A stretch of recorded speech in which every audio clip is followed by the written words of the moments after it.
What is up, you guys? Welcome back to Me TV Reviews. I am your host, Mo, and today we're going to be discussing Wednesday. That's right, y'all. This is season 2, episode 2, titled The Devil You Woe. I hope you guys are having a fantastic start to your week. Without further ado, let's go ahead, get into the synopsis real quick, and then we're going to get right into the episode. So the synopsis for this one is: chaos reigns on campus as Nevermore celebrates its annual prank day. Wednesday confronts an old enemy and gains an unwanted ally. Oh, yeah. All right, let's go ahead and get into it. So we start this episode off with where we left off with the last one, and that's with Wednesday having these psychic visions about what's possibly going to happen to Enid if she does not intervene. All right, so Enid is blaming her for her death, and she comes to. Well, by the time she comes to, Morticia's there, and she is telling her, see, this is why I need to be here. This is why I'm worried about you. I knew you was hiding something from me. And those tears tell it all. And so, of course, Wednesday says that she was able to tap into Goody's book fully. And Morticia was like, no, girl. I understand that you want to go ahead and be able to fully utilize your psychic powers. However, as I told you before, you have to wait until your new God gets here. Now, those tears represent an abuse of your psychic power. So you need to learn how to dial it back, because if not, it's going to basically be the death of you. It's going to ruin you.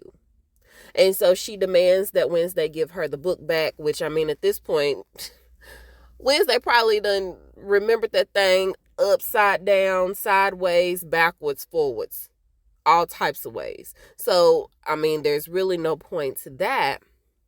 But what she does is she ends up, we don't see her physically give the book back, so I'm going to assume that she did, though.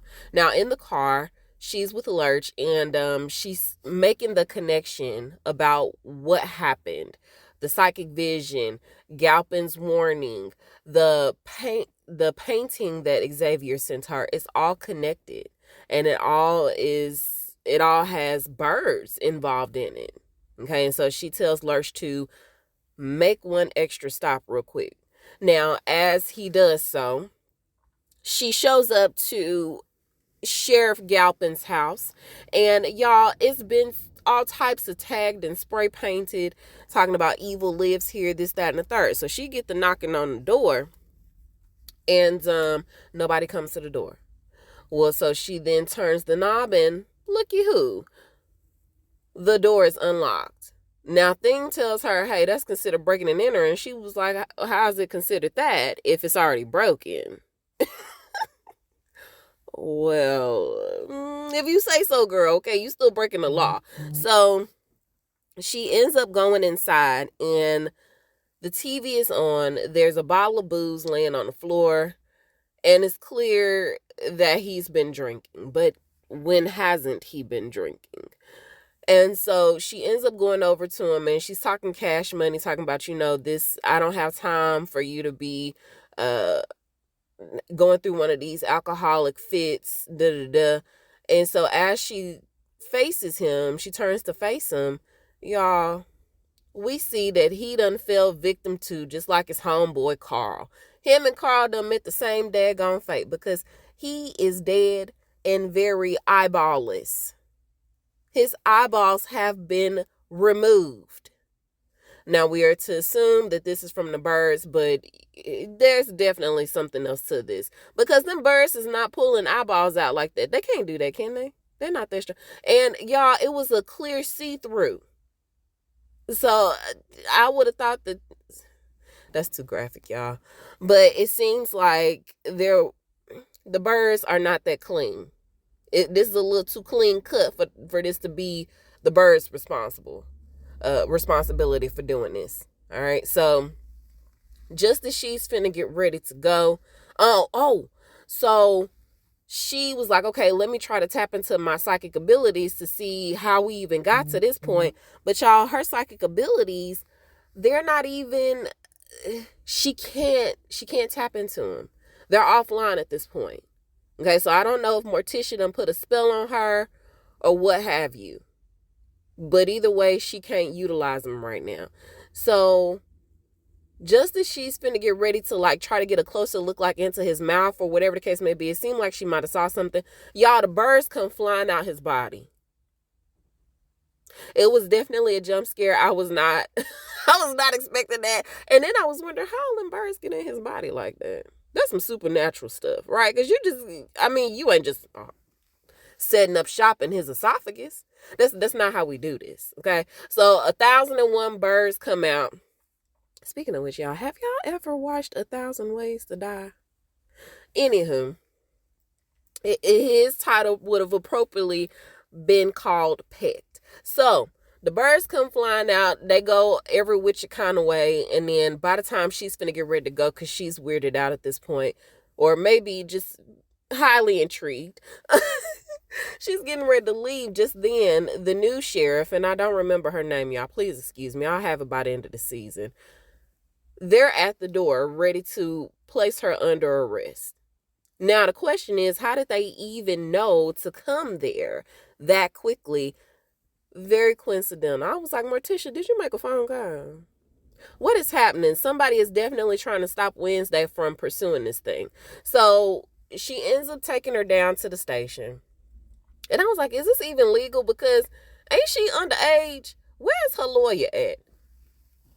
But y'all know Wednesdays, look, I'm innocent.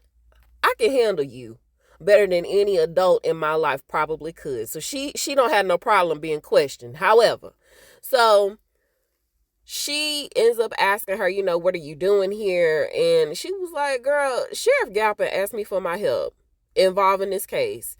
And so she was like, well, I mean, that's highly coincidental that you ended up, and then Wednesday ended up asking her, why were you at his house? And she was like, girl, because we've been trying to call him and he ain't been answering the phone. And we were working a case with Carl. And so we just wanted to, pop in and ask him some more questions. So, of course, the sheriff then points out how coincidental it is that Wednesday has been at not one, but both of their crime scenes. Highly suspicious. And she was like, girl, if you don't get gone. Now, Gomez ends up popping up right on time to not only represent her as her guardian, but as her lawyer as well. Okay, my client is done asking or answering any type of questions you may have for her. Okay, next time you speak to her, it'll be through me. So he ends up taking her back to, getting ready to take her back to school. And he basically tries to ask her, hey, so what's going on? Now, she did end up telling him that she's having these visions about Enid and Galpin and then Carl. Like, there was a warning there. Everything's connected, right? And so I think he had asked her something else. And then she ended up asking him in return, what happened with Aunt Ophelia? And he was like, girl,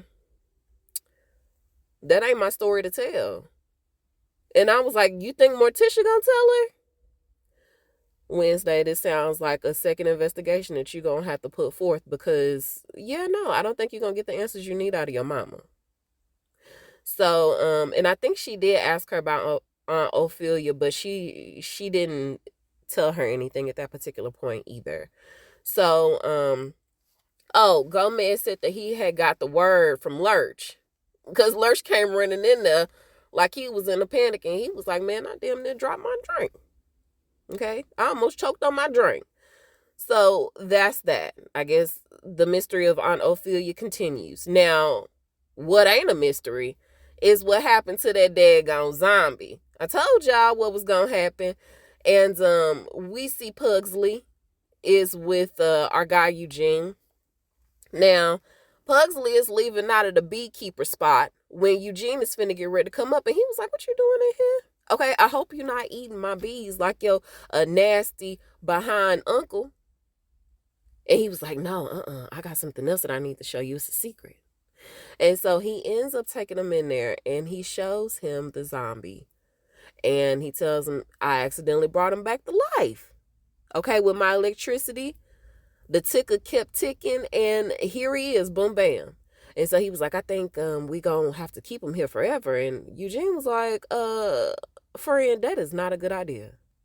Not a good idea at all. And I was like, you don't think that he gonna try to be dangerous in the slightest after a while? You don't think he want to go have a potty break? You don't think that he gonna want to get out and get some fresh air, some scenery, some something? You think he want to be holed up here for the rest of his undead life? And so he was like, I think he gonna get hungry after a while. And so Eugene ends up suggesting, hey, how about you give him a jar of my honey? So he fed him the honey, y'all. And then as soon as he digested it, his stomach got the queasies. And then up chucked all in front of Eugene and Pugsley's faces. Y'all, just nasty. It got on them. I was like, that is so gross. So eventually, I do think that this is going to get beyond their control, or Wednesday's going to come in and be like, what is happening, Pugsley? You are finna cause more problems on this campus than what I'm trying to put out. So we'll see what happens. So Wednesday is finna get ready to go back to her room, and she's tells thing, and I guess she didn't tell Gomez about her vision for Enid. So anywho, she ended up telling Thing about seeing the vision of Enid and how her doom is impending, or pending doom, but she makes him swear to not tell Enid because, Enid is already kind of like skittish anyway. This is really gonna freak her out and scare her away, okay? So just as she's saying that, she's opening up the door to her room, and there is a trail of blood leading to the outside of their window where Enid is laying. And so, of course, she scrambles over to her. She's calling her name. Enid is unresponsive. And then she tells Thing to go get help. And then this is when Enid sits up. It's a prank. Enid done pulled a prank on Wednesday. She was like, girl, this is just get back for that eyeball that you left on my pillow. Okay? So she goes over and she gets the eyeball, and immediately she knows that this is Sheriff Galpin's eye. Now, she tries to use her psychic powers to see what happened, but still she's drawing a blank. Okay? So Enid ends up telling her, yeah, it's student prank day, or Nevermore official prank day, whatever, da-da-da. She also brings up the fact that while Wednesday hates the limelight, girl, you are not the only person that saved the school. Please don't ruin this moment for the rest of us. Okay? And so Wednesday ended up telling her, well, I guess I'll be y'all's dark cloud then. So then she ends up, what did she say? She said something else about basically swearing off dead bodies. And she was like, girl, if only you knew. So just then her phone starts chiming because she's finna get ready to go somewhere. Oh, she's got driver's ed classes. And so before she gets ready to go, her phone starts chiming. It's 3 messages that come in that basically are a warning to Wednesday. Her stalker is still stalking her, but now she's using Enid to deliver these messages, or whoever this is. As I still think is Principal Dort, but we'll get back to it. So anywho, she ends up showing Wednesday the messages, and literally the last one is her outside Galpin's house last night. So whoever's doing this has access, a lot of access. So she was like, girl, I done swore off the dead bodies. Okay, I don't want to have nothing to do with your shenanigans. It's only day 2, and here you are surrounded by mysterious deaths and all of that at this point, because she told her about Galpin's death. So anywho, she's off the driver's ed class because everybody ain't like Wednesday. Lurch can't show for us all around. So as she's leaving, Wednesday ends up telling Thing to keep looking into Goody's book. So I thought that she had gave it back, but apparently not. To see if there's a counteract to regaining her psychic ability. So she goes into the, what do they call it? The quarter. Anyway, she goes into the student hangout area. It's gonna come to me, y'all. I'm drawing a blank. I'm sorry.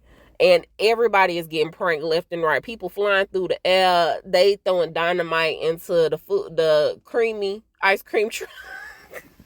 They just doing everything. And so as that's happening, Ajax is kind of looking on as Bruno starts macking on Enid, right? So Eugene and Pugsley come down, and Eugene was like, "Hey man, the best way to get over a girl is to throw some, what he call them? It's basically like some blood sucking fleas on the guy." So he unleashes this jar of fleas, and they go over there and start sucking all on Bruno. Bruno done fell to the ground and it's all over the place. Stop, dropping, and rolling. So everybody's laughing at the scene. And so, of course, Ajax is laughing. He's having a good old time with this. But then, y'all, he pull his own prank on them. He pull off his cap and end up stoning them. It's just havoc everywhere. So, not Enid, Lord. Wednesday comes down and she runs into Principal Dort, and he mentions her being the ultimate outcast by setting fire to the portrait that he had did in honor of them. Okay, don't be apologetic about it. This is what makes us outcasts. I love it. So he's walking with one of the other professors, and this guy's being played by Christopher Lloyd. Okay, I know that voice and that face anywhere. So he said that last year, because he hates prank day, last year some kids had put some eels in his water jar where his head is. So he was scared all day. So Wednesday ends up asking them if there is any student on record that can control birds. And so he was like, "Why are you asking this?" And she was like, "Oh, because I'm doing a presentation on underrepresented. Why did they kick my butt like that? Underrepresented outcasts." So the professor ends up telling her, "Nah, we ain't had nobody on record for the last 10 years. And so with that, y'all, Principal Dort makes a funny face, and then he go ahead and get out of there. I was like, yeah, you definitely on my list. Y'all, okay, so if he can't control the fire, right, maybe he can't control the birds, because y'all remember he sent that fire over to light the birds. Okay, yep, I'm putting it together. He on my list. But the question is, why? Also, this may be an unpopular opinion as well, but what if it's Eugene, y'all? Because remember, he said that he had control over the insects, and then he, of course, he had control over the bees, but then he figured out a way to start controlling the insects. What if he's learned how to control the bees? Again, the birds. Again, the question is, why would you do that? So, I don't know, y'all. I know that is a very unpopular opinion. I can't even believe that slipped from my lips, but at this point, everybody is a suspect. Anybody can be Wednesday Stalker. So Eugene and Pugsley go back to check in on their newfound friend, right? And he's there, okay? Maybe all of the events that have happened today are causing Eugene to be a little queasy, okay? So he's not sure whether it was him getting stoned or him getting thrown up on. But either way, he needs to go have a seat. So they end up leaving back out. And y'all, once they leave out, old boy tries to follow him. A zombie friend tries to follow. Well, he ends up getting dragged back because he's chained at the neck and at some other location, right? So, of course, this upsets him, and he turns around and he starts pulling at the chains. Now, like I said, he looked like he probably a hide, but we don't know just yet, okay? And so, whatever it is, he must have zombie strength or something like that, because he ended up breaking the doggone chain. Told y'all it was only a matter of time. So then we go over to Wednesday, y'all. Nope. Let's go over to Bianca. Bianca actually goes to see Morticia. Morticia done spruced up the place because she has decided to accept the position for the chair for the fundraiser gala, right? So she done spruced up the place, then invited Bianca over so they could sit down and talk strategy about getting these funds, getting this money. So anywho, Bianca's there and she's telling her how much she admires Morticia because of her wanting to be with Wednesday at this particular time in her life. And so she was like, I mean, as a mom, we all have our struggles trying to raise our kids. There is no guidebook to this thing, but I'm doing the best that I can. So then she talks about how she hung with her mom this summer. And I thought that her mom was probably going to come. We were going to see her at least once, get a guest appearance, but maybe not. Her and her mom are still sorting through their very tough issues. So it is what it is. So anywho, she then segues that into talking about Morticia's mom, who is one of the more revered outcasts, because she turned her, I guess the way that she was looked at in society, into a multi-million-dollar business, basically. Her mama ends up starting this funeral company, and it has amassed millions. So she goes on to throw the hint to Morticia that Principal Dort, where I get Bolt from, Lord? Principal Dort was thinking that Morticia would like to ask her mom to help them fund their fundraiser this year. And she was like, girl, I don't think that's a good idea, because the last time we tried that, the last person who asked us for some money, they got sent back to their people in a coffin with a bill attached to it. So needless to say, her mama is not the right person. And it seems like history might have been trying to repeat itself. So Morticia might be trying to make some changes within her parenting, because according to her, her mom she was better with the dead than she was with the living. Okay, so their relationship is pretty strained as well. So over to Wednesday comes back to her room, and she's planning to go see Tyler, right? To talk to him about what's going on with Galpin and all the things. So she ends up telling Thing to keep an eye on Wednesday, but just as she's saying that, on Enid, excuse me. But just as she's saying that, here comes Enid. Now, she needed something. She needed something of Enid's. I can't remember what was going on there. But apparently her psychic ability is not allowing her to do anything right now. And so she ended up grabbing something of Enid's out of her drawer to use this information. Well, what she ended up grabbing was the consent form that Enid needed to try to start her driver's lessons that day.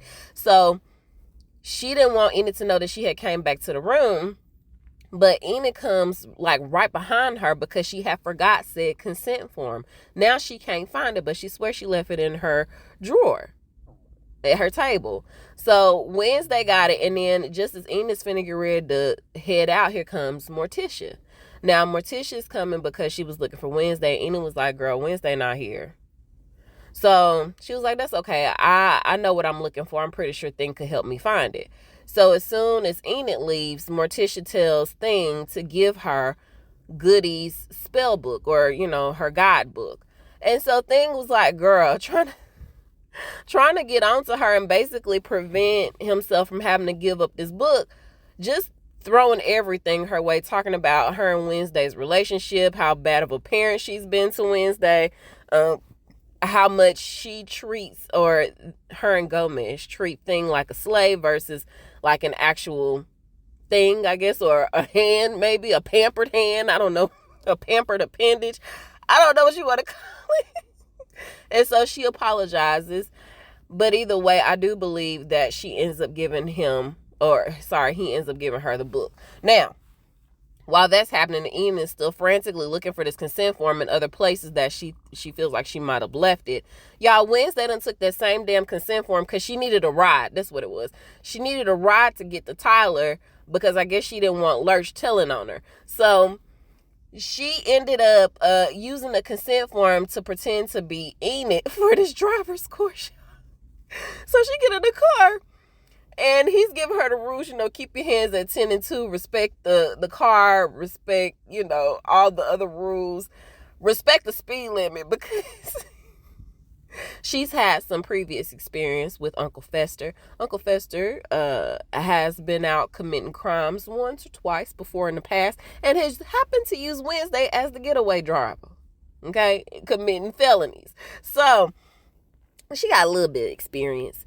So y'all, she tries to take off, right? And then he ends up slamming the brake because he's got a brake on his side on the passenger side. And he was like, I respect the captain, okay, of the ship. I am the captain.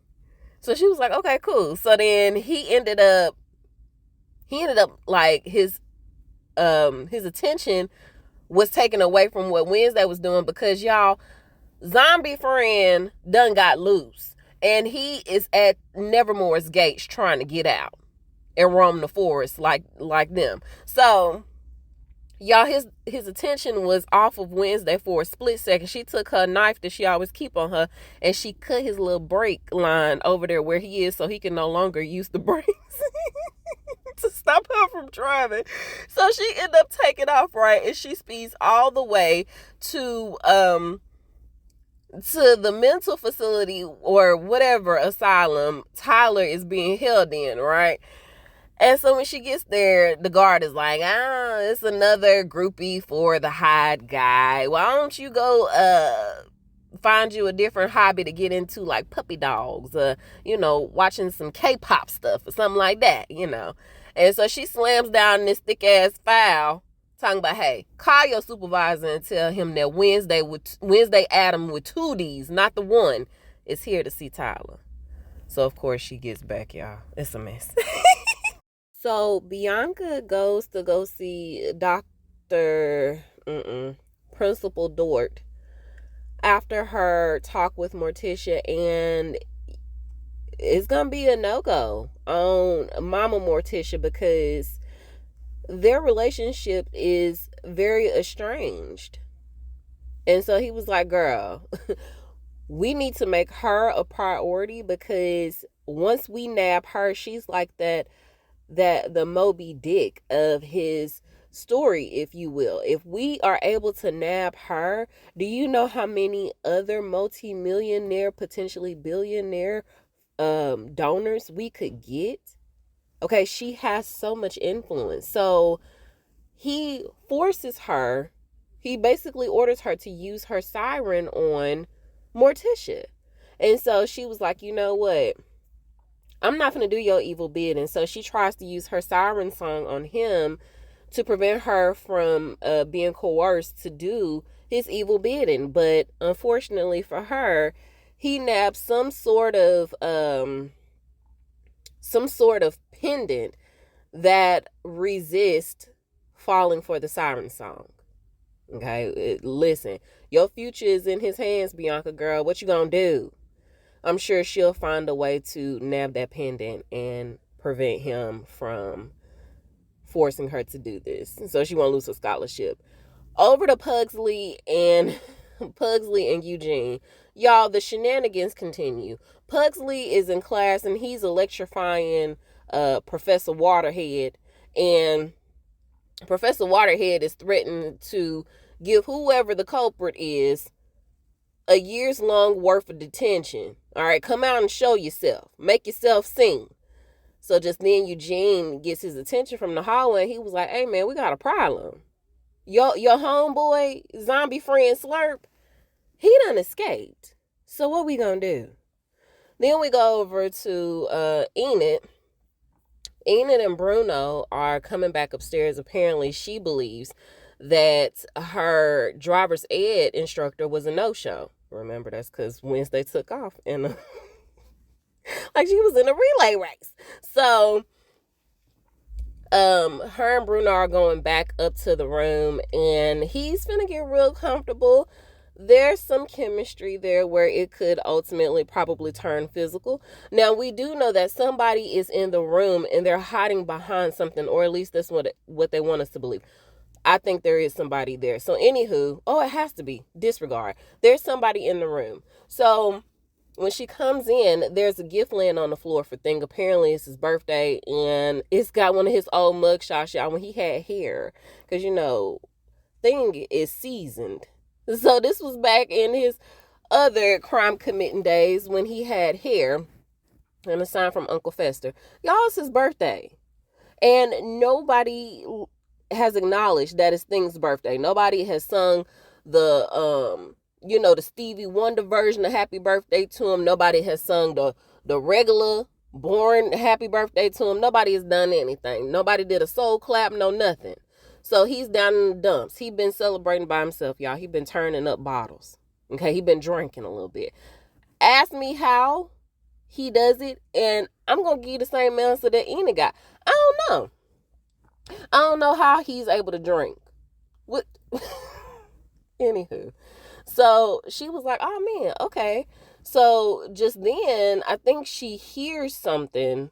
No, while her attention was on thing, y'all, Bruno had went over there and sat down. Well, something doesn't happen to Bruno. So then when she hears that, she turns towards Bruno's direction. Y'all, something doesn't happen to her. And then next thing you know, Thing is trying to find Enid. And his little house gets slammed down. His little doll house. And he get locked in there. So, when she come back, Wednesday went to go see Tyler. Now, she done pulled up to this place, and the receptionist was finna get ready to make her fill out all these forms, but that's what that thick-ass file was for. She done already did all of it. So now she just needs to see Dr. Fairburn. Now, Dr. Fairburn is the psychiatrist, psychologist, whatever she is. She's a psychiatrist, because I think the psychiatrist can prescribe medications. Anywho, Dr. Fairburn is a normie. And so she was like, does that make a difference? And Wednesday was like, yeah, because that's like a vegan trying to write a book about cannibalism. It just don't work like that. So Dr. Fairburn retrieves her after that, and she says, hey, so I've been trying everything up under the sun to try to figure out what's going on with Tyler. I'm trying to do this therapy on him, and my traditional methods ain't working. So she basically reached out to Wednesday to see if she could trigger some sort of other instinct within him to allow her to start providing him the rehab that he needs, right? And so she was like, go in there and incite him. Okay, maybe you can be the electroshock therapy that I can't give him. So she was like, girl, say less. So she go in there, and they got him all chained up. And the ironic part is where they have him held at, it was originally built for a werewolf. What he say? A schizophrenic werewolf back in the day. And she was like, oh, that's so funny considering the fact that my best friend Enid, who happens to be a werewolf, is the reason why you went here in the first place. So they start talking cash money to each other. She ends up telling him that his daddy is gone. And he was like, oh, shoot, okay. And so then she starts to tell him about how his death and his friend's death are related. And he was like, oh, so I'm assuming you came down here to try to get my help, huh? Well, too bad, so sad, because I'm not going to help you. You're going to be stuck in the dark, girl, just where I like you. Okay, because you always think that you're the smartest one in the room. And she was like, oh, that's so funny, because if that's the case, if our dark hearts are intertwined, why did I end up on the other side of the bars and you ain't? He was like, oh, okay, it's just a matter of time for you, my girl. It's just a matter of time. And oh, by the way, tell your friend Enid the next time I see her, I'm going to kill her myself. And so, of course, she's got all these thoughts going through her head. And she ends up coming back to the room. She talked some more cash money to him. She caught his brain twisted, and that he weighed exactly what he's supposed to be. All right, go ahead. You just a mediocre nobody with some generic looks. You basic. You a basic base. She basically called that man shoot, I don't even remember what I was saying. So anywho, she got him basic, and she went on about her way. Now, when she get back to the room, she sees the Thing is locked up, and now there's a clue waiting for her in the room. Y'all, the stalker has nabbed Enid and Bruno, and they're giving Wednesday 30 minutes to try to find her friend, because if not, her and Bruno are finna get punctured by all of these knives that are on top of the roof. Now, they're in Igo, the boy from the skull tree. That's his tower, and ain't nobody been up in there since he died, y'all. So it's real antiquated in there. But yeah, it's gonna be a death by 1,000 swords if she don't get to them in time. It sort of puts you in the scene reminiscent from Agatha All Along, when they were all in their room, y'all. And our girl, Patty LaPone, she died, y'all. She sacrificed herself to save them. Or did she really? I don't think she died, y'all. I think she went back to the best part of her childhood, which was being with her grandmama? When they was doing the tea leaves and stuff. Yeah, so it puts you reminiscent of that scene. Her and Bruno, Enid and Bruno are chained up in that tower, y'all. So Wednesday got 30 minutes to figure this thing out. So real quick, Bianca actually does his bidding, y'all. She goes over there to Morticia's house. And she was like, oh, hey, girl, come on in. Did you forget something? And she was like, as a matter of fact, I did. Y'all, she uses the siren song to convince her to reach out to her mama and make her mama the number one priority as far as getting these funds for this fundraiser. And by the way, forget that I was even here tonight, Mrs. Adams. And she was like, yes. So her bidding has been done. Okay. So while Wednesday is trying to figure out where Enid is, Enid and Bruno are having a conversation. And she was like, man, I wish it was a full moon out tonight, because if it was, then we would have been out of this situation probably like 10 minutes ago. And so we find out that Bruno actually is the last one to wolf out in his family. And so they share that experience or those similarities, because Enid was also the last person to wolf out in her family. As a matter of fact, y'all remember her mom was trying to send her to that camp. And so so they share that. They share that bond, and his claws come out because, they're talking, and he was like, girl, she said, oh, I'm so upset that Wednesday done got me into this predicament. This is probably due to her stalker. And he was like, man, why you even hang out with that girl? And so she was like, despite Wednesday being the tunnel at the end of my light, I couldn't live without her. And I was like, dang. Wednesday is the darkness to your life. Like, that's crazy.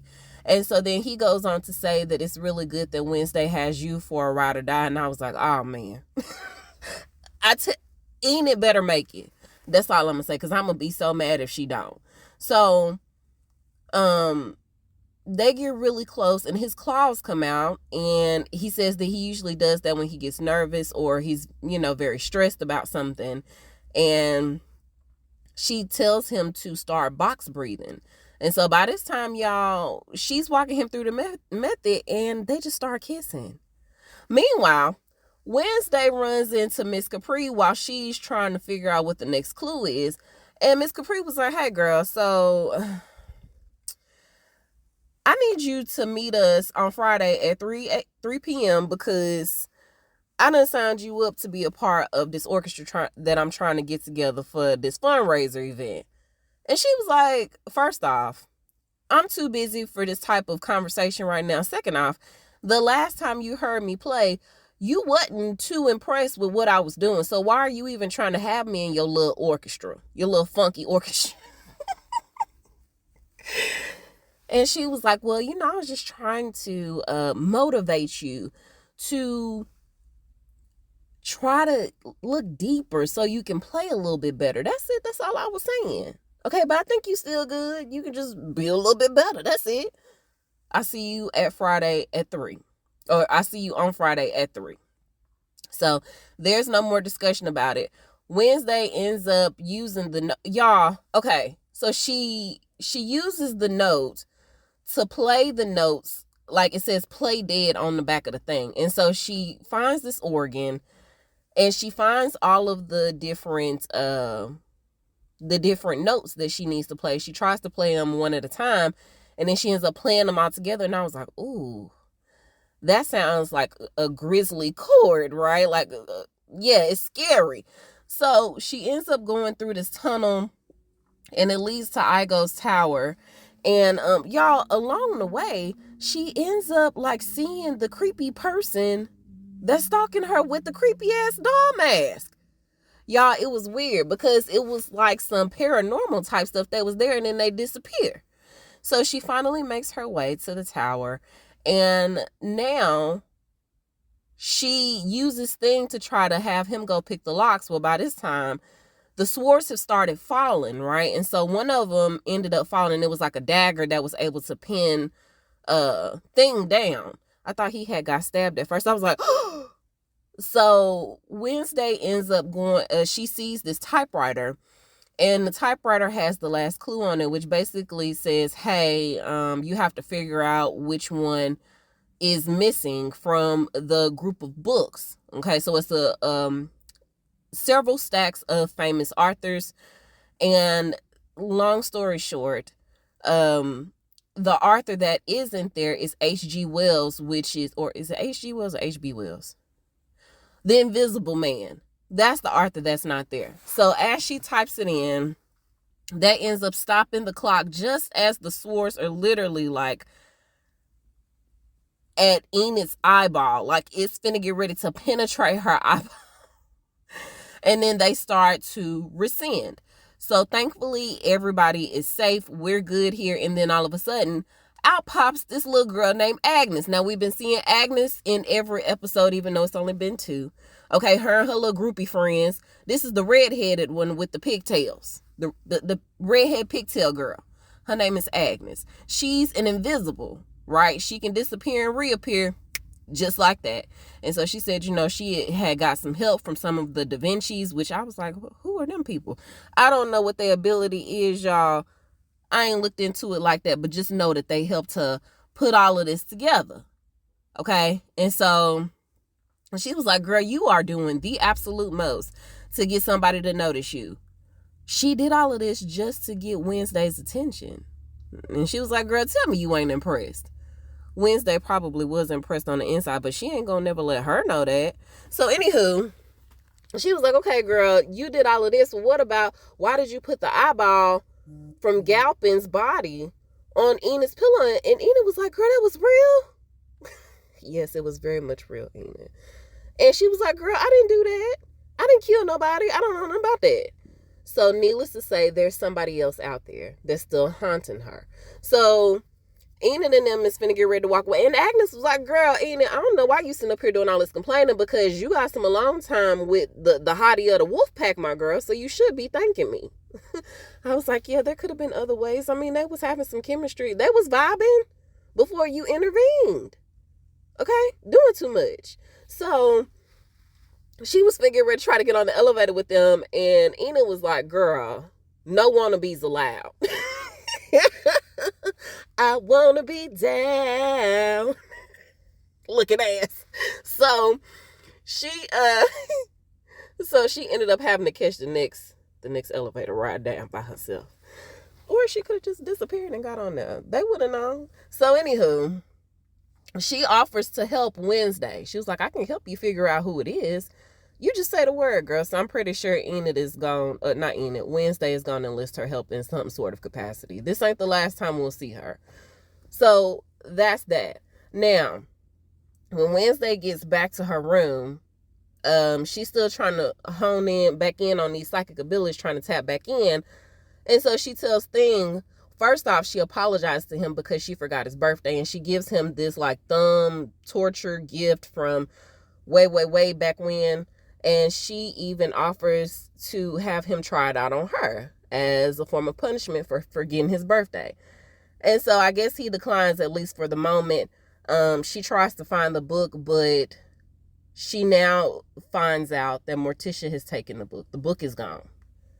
So much for that. Hopefully she can still save Enid in time. I'm telling you, they better not get rid of Enid. I'm going to be so mad, y'all. Because what is Wednesday going to do? So then, y'all, outside of Nevermore, well, he's actually leaving Nevermore's premises. The driver's ed teacher, I don't know why he was there so long. I don't know if the sun just set really fast. I don't know if he had to regather himself after Wednesday had made him poop his pants. I don't know what was going on there, but either way, he's leaving really late from Nevermore. And it's pouring down raining, right? So he's calling Principal Dort to let him know that this is the last driver's ed course that he will be teaching there, because Enid has put him through it.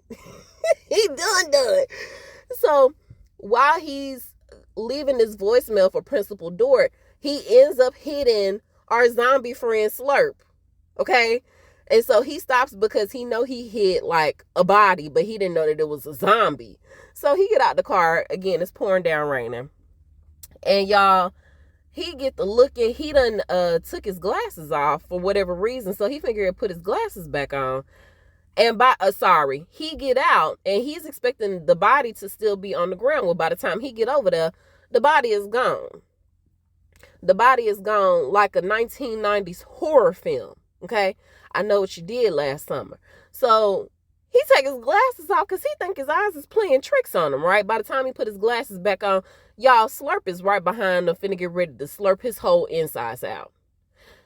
He done killed the driving instructor. Yeah, this is your last time you gonna be teaching anybody a course because this is your last day, sir. And that's the way the episode ends. That's a pretty good episode, y'all.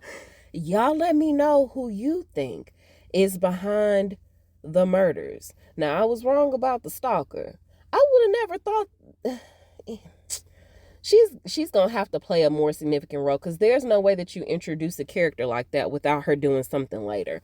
But let me know who you think is behind these murders, y'all. Okay, you can reach me at Me and You TV Reviews on Facebook and on Instagram. You can also reach me at My TV Reviews Podcast without the S on the end at gmail.com. I love y'all. Okay, I hope you guys have a wonderful, wonderful rest of your day. You guys stay safe out there. Stay hydrated. We finna hit a heat wave for the next day or so. And then hopefully it's finna cool down. All right. So that's it. That's all I have for now. Until we meet over the airwaves again, I am Mo, and I'll talk to you guys soon. Bye.